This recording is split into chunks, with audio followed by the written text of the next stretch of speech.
বিদেশে ব্যবসা করতে হলে সব কিছু লাগে, কোনো কিছু কমতি থাকে না। এই জায়গায় এটা হচ্ছে ফায়ার সার্ভিস, যেটাকে কুয়েতে মাতাফি বলা হয়।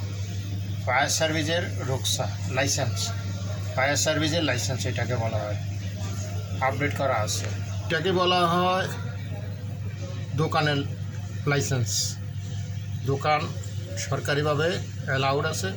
একটা লাইসেন্সে 3 বছর টাইম থাকে, 3 বছর পর আবার এটাকে রিনিউ করতে হয়। এটাকে বলা হয় সাইনবোর্ডের লাইসেন্স। সাইনবোর্ড, এটাকে বলা হয় সাইনবোর্ডের লাইসেন্স। সাইনবোর্ডের লাইসেন্স বাধ্যতামূলক এদেশে। এটাকে বলা হয় এই রুকসাতে এই লাইসেন্সের মধ্যে কতজন লোকের আকামা আছে বা ইমেলের ফাইল ঠিক আছে কি না, ফাইলের সব কিছু ডিটেলস।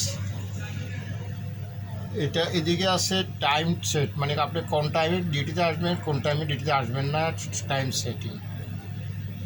এখানে সবগুলো কাগজ আপনাকে আপডেট থাকতে হবে।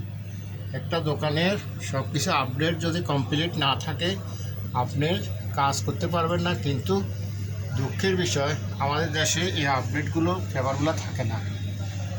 আমাদের দেশে এই পেপারগুলো থাকে না। আমাদের দেশে আইন আছে কিনা আইন প্রয়োগ করছে না।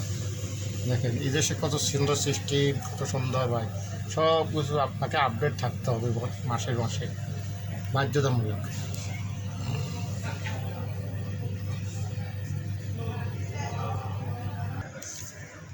দেখেন প্রত্যেক দোকানে 3টা করে গ্যাস সিলিন্ডার ফায়ার সার্ভিসের সে বোতল থাকতে হবে, বাধ্যতামূলক। দেখছেন এখানে 2টা সিলিন্ডার আছে।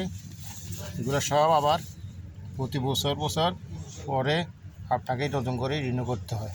গ্যাস আছে কিনা, গ্যাস খারাপ হয়ে গেছে কিনা, এগুলো চেক করে নিতে হয়। একটা ব্যবসা করতে হলে এখানে সব কিছু আপডেট প্রয়োজন। আপডেট না থাকলে কোনো কিছুই আপনি করতে পারবেন না। বুঝতে পারছেন?